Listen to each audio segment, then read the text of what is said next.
Cymbiotika Shilajit is marketed as a premium wellness supplement that supposedly boosts energy and promotes overall vitality. But the real question is, does it actually work, or is it another expensive supplement riding the Shilajit trend? Now, to be fair, Shilajit is not a new ingredient. It has been used in traditional medicine for centuries, and some research suggests that purified Shilajit may offer certain health benefits when used appropriately. What it does well may support energy levels. Some users report feeling more energetic after consistent Shilajit supplementation, although results vary. Contains naturally occurring minerals and compounds.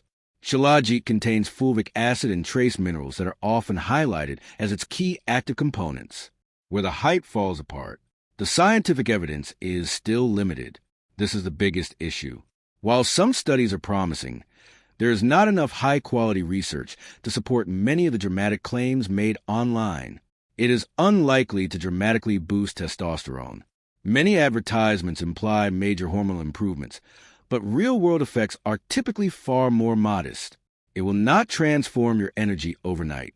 Most users who experience benefits report gradual changes rather than immediate results. So, does Cymbiotika Shilajit actually work? Short answer: it may provide modest benefits for some users, but is unlikely to deliver the dramatic results often suggested in marketing materials. Thanks for watching. Don't forget to like and subscribe for more videos.